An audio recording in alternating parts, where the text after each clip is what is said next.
नमस्कार, जय श्री कृष्ण। आप सबसे दोबारा मिलकर के बहुत ज़्यादा खुशी हुई। तो उम्मीद है पिछला वर्ष आपके लिए बहुत ज़्यादा हितकारी रहा होगा और हम आशा करते हैं कि ये वाला वर्ष उससे भी ज़्यादा हितकारी रहे आपके लिए। आपको इस वर्ष की, इस नव वर्ष की, 2023 की अत्यधिक शुभकामनाएँ और आप जो उपलब्धियाँ अर्जित करने वाले हैं इस वर्ष में, उसकी अग्रिम बधाइयाँ। तो आज हम शुरू करने जा रहे हैं अपनी पुस्तक दृष्टिकोण का तृतीय अध्याय, जिसका नाम है संघर्ष का प्रभाव। मतलब मेहनत करते हैं तो क्या सफलता, जो एक तथाकथित नाम दे दिया गया है कि हम तैयारी कर रहे हैं यूपीएससी की, तो इसका अंतिम जो इसकी फाइनल डेस्टिनेशन है वो आईएएस बनना है, आईपीएस या कोई भी सिविल सर्वेंट बनना है। तो यही इसका मतलब है। क्या संघर्ष का प्रभाव होता है दरअसल? क्या सक्सेस मतलब जो हम लोग सोच के चल रहे हैं वही है या कुछ और भी होता है? तो छोटा सा लेसन है, शुरू करते हैं आपकी आज्ञा से। तो शुरू करते हैं।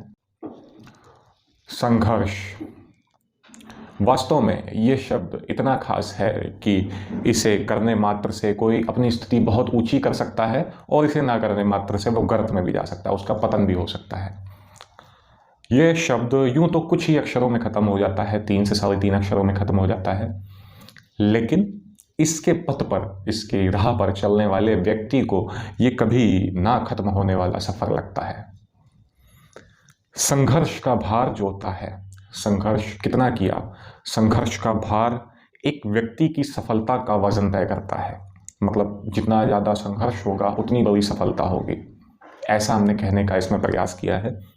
तो संघर्ष का भार एक व्यक्ति की सफलता का वजन तय करता है और कम संघर्ष में मिली उपलब्धि, कम संघर्ष में मिल गई जो बड़ी उपलब्धि है, उसकी चमक थोड़े समय के लिए ही होती है।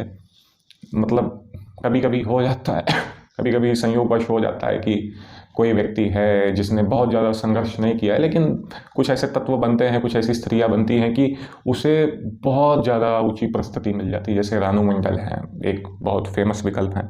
तो ऐसे लोगों की चमक कुछ ही समय तक की रहती है, हमेशा नहीं हो पाती है, क्योंकि यह उस परिस्थिति को मेंटेन करने के लिए, बनाए रख पाने के लिए, उसी परिस्थिति में बने रहने के लिए कुछ अतिरिक्त कर ही नहीं पाते हैं। वो एक संयोग बना, वो कुछ तत्व बने, वो एक स्थिति बनी जो उनको ले गई वहाँ पे, लेकिन इनका अपना कुछ नहीं होता है जब, तो ये तुरंत पतित हो जाते हैं। तो इसी तर्क के विपरीत, जैसे किसी ने बहुत कम संघर्ष किया या किया ही नहीं, उसको बहुत बड़ी परिस्थिति मिल गई, लेकिन इसी के विपरीत किसी ने बहुत ज़्यादा संघर्ष किया, तो इसी तर्क के विपरीत यदि कड़ी मेहनत के बाद भी फल ना मिले, अन्यथा कम मात्रा में मिले, मतलब अथवा या तो कम मात्रा में मिले, तो हमें कभी निराश नहीं होना चाहिए। चूँकि हमारी दृष्टि, सोच समझ जो है वो सूक्ष्म है और संघर्ष की शक्ति उस दृष्टि से परे है। कुछ ना दिखते हुए भी यह मेहनत व्यक्ति के जीवन के किसी न किसी क्षेत्र को पहले से ही प्रकाशित कर चुकी होती है। जैसे हम लोग कोई तैयारी करते हैं या कुछ भी करते हैं, हम लोग सोचते हैं इसकी फाइनल डेस्टिनेशन इस सेवा में चयन ही है, लेकिन नहीं होता है चयन, तो हम लोग सोचते हैं विफल रहा। लेकिन हम लोगों का सोचने का जितना छोटा दायरा हो गया ना, संघर्ष की जो शक्ति है उससे कई गुना ज़्यादा बड़ी है।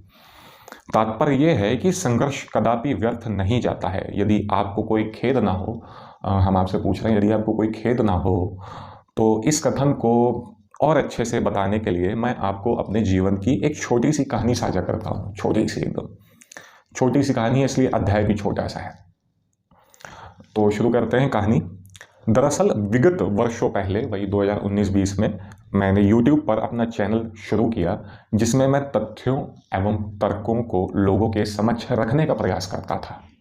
उस चैनल का नाम नहीं बताएंगे, वो ये चैनल नहीं था, वो दूसरा था, उसको हमने बीच में रोक दिया। अपने क्षेत्र में सफलता या पराकाष्ठा पाने हेतु मेरे द्वारा कठिन परिश्रम किए गए, घंटों के हिसाब से काम किया गया, कई महीनों तक काम किया गया, अर्थात मेरे द्वारा हर संभव एवं उचित प्रयास किए गए, लेकिन इसके बाद भी सफलता हाथ ना मिली। या कहें कि सफलता हाथ ना लगी। कुछ दिनों तो यही लगता रहा कि इतना परिश्रम व्यर्थ रहा, लेकिन भगवान की कृपा से जब दृष्टि का क्षेत्रीय विस्तार धीरे धीरे बढ़ा, तब यह पता चला कि कई महीनों का जो संघर्ष था वह विफल नहीं हुआ, अपितु वह तो एक प्रक्रिया थी जो मेरी ही सीरत का निर्माण कर रही थी। अनगिनत बार अपनी आवाज़ रिकॉर्ड करना और आवाज़ रिकॉर्ड करके डिलीट कर देना, अपनी बातों को कैमरे के माध्यम से लोगों के समक्ष रखना तथा समझाना, और ऐसा तब तक करना जब तक श्रेष्ठ और आकर्षक परिणाम समक्ष ना आए। एक ऐसी प्रक्रिया थी जो हमें रोज़ाना करनी पड़ती थी। मतलब जैसे अभी भी हम वीडियो बना रहे हैं, ये एक बार में रिकॉर्ड नहीं होती, काफ़ी ज़्यादा कट करनी पड़ती है। कभी कभी कुछ ऐसी अनावश्यक चीज़ें आ जाती हैं बीच में कि पूरी वीडियो ही रीशूट करनी पड़ती है। इसलिए काफ़ी ज़्यादा थोड़ी सी मेहनत होती है, लेकिन मज़ा आता है क्योंकि ये पैशन है, इसलिए लोड नहीं लगता है बिल्कुल भी। तो ऐसी ही जब प्रक्रियाएं रोज़ करनी पड़े और रोज़ में भी कई कई बार करनी पड़े, तो इसी प्रकार से रोजाना यह प्रक्रिया दोहराने से उचित परिणाम जो है वो शीघ्र अतिशीघ्र आने लग जाए। मतलब हम एक तरीके से हैबिचुअल होते चले गए इन सारी चीज़ों से। जब रोज कर रहे हैं, जैसे आज हमने किया तो आज 10 मिनट की वीडियो बना रहे में हमें 3-4 शूट करने पड़ रहे हैं, रीशूट करने पड़ रहे हैं। कल हो सकता है वही चीज़ हमको 2 शूट में हो जाए। फिर ऐसे ही जब अभ्यस्त होते चले जाते हैं तो वो एक बार में बेहतर परिणाम आने लग जाते हैं। तो ऐसी प्रक्रिया दोहराने से उचित परिणाम जल्द से जल्द आने लग गए, और वास्तव में अब तो यह परिणाम आदत से बन चुके हैं। मतलब अब बेहतर परिणाम एक बार में ही आ जाते हैं, बहुत ज़्यादा नहीं करना पड़ता, यहाँ कट वहाँ कट, ऐसी कोई चीज़ नहीं। और अभी संभव भी नहीं है कर पाना, मतलब अभी सहज भी नहीं है कर पाना, क्योंकि इतना टाइम तो वैसे भी कम होता है। इसलिए कम समय में अपने आप को बेहतर तरीके से परोस पाना बहुत अच्छी बात है हमारे लिए। तो अब समझिए, आपको आपके समक्ष इस कहानी के प्रस्तुतिकरण का उद्देश्य केवल और केवल ये समझाना है कि कुछ करने से कुछ ना कुछ अवश्य होता है। ये मेरी फेवरेट लाइन है, मेरी फेवरेट पंक्ति है। कुछ विशेष पंक्ति हैं जो हमें व्यक्तिगत रूप से बहुत भाती हैं। तो क्या होता है कि कुछ करने से कुछ ना कुछ अवश्य होता है, लेकिन वह कुछ हमेशा वह नहीं होता जो हम सोच रहे हों। कभी कभी कुछ ऐसा भी हो जाता है जिसका एहसास हमें कुछ समय बाद होता है। तो जो हम कुछ कर रहे हैं, कुछ ना कुछ जो कर रहे हैं, उससे कुछ ना कुछ अवश्य होता है, लेकिन वो जो कुछ हो रहा है वो हमेशा वो नहीं होता जो हम सोच के आए थे कि हम ये जो कुछ कर रहे हैं उसका परिणाम ये निकलेगा।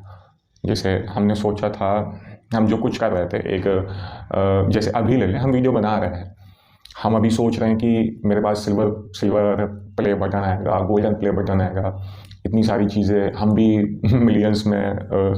मिलियंस का मेरा भी परिवार होगा, मिलियन सब्सक्राइबर का मेरा भी परिवार होगा। अभी हम ये सोच रहे हैं और निरंतर प्रयास कर रहे हैं उसी को सोचते हुए, लेकिन मान लीजिए वो नहीं मिला, तो क्या हमें ये सोचना चाहिए कि कुछ नहीं मिला? कुछ ना कुछ करने से कुछ ना कुछ अवश्य मिलता है, लेकिन वो कुछ हमेशा वो नहीं होता जो हम लोग सोच के चले हों। कभी कभी कुछ ऐसा भी हो जाता है जिसका एहसास हमें कुछ समय बाद होता है। जब हम लोग अच्छे से सोच पाते हैं, एक ब्रॉड माइंडसेट लेकर के चीज़ों को देख पाते हैं, तो हमें पता चलता है कि अच्छा, वहाँ वो चीज़ नहीं मिली है, लेकिन इसने इस पक्ष को अत्यधिक मजबूत बना दिया है, अत्यधिक प्रकाशित कर दिया है। तो ये एक छोटा सा अध्याय था, एक छोटी सी कहानी थी जो हमने फील करी है कि मतलब पछतावा नहीं होना चाहिए किसी भी चीज़ का। जैसे अभी भी हम कर रहे हैं, तो कुछ लोग सोच के चलेंगे कि अधिकाधिक सब्सक्राइबर जोड़ना ही एक तरीके से एक व्यक्ति की फाइनल डेस्टिनेशन होती है, लेकिन यदि वो चीज़ नहीं भी होती है तो हमको देखिए कितना अच्छा अवसर मिला है कि हम आपके बीच अपनी बातों को रख पा रहे हैं। मुश्किल से अभी 100 लोग देखते होंगे वीडियोस, 100-50 जितने भी सौभाग्यवश देखते हैं, तो सोचिए कितनी बड़ी बात है। मतलब अगर आप 50 लोगों को सामने खड़ा कीजिए और उनसे कहिए, तो एकदम ऐसा लगेगा कि नेता वेता आ गया है। तो ऐसा ही डिजिटली वे में हम ये सारी चीज़ें कर पा रहे हैं, तो बहुत बड़ी बात है। बस कहने की बातें होती हैं, दरअसल हैं तो सब फाइनली लोग ही ना। चाहे 50 हों, चाहे 100 हों, वो एक नंबर नहीं है, वो लोग हैं जो आपको देख रहे हैं, जो आपको सुन रहे हैं, जो आपको समझ रहे हैं, जो आपको प्रतिक्रिया दे रहे हैं आपकी क्रिया में। तो ये भी बहुत बड़ी उपलब्धि होती है। और बाकी हमारा जो कौशल का विकास हो रहा है, वो तो हो ही रहा है, वो सबसे बड़ी पूंजी होती है। मानव पूंजी सबसे बड़ी पूंजी होती है।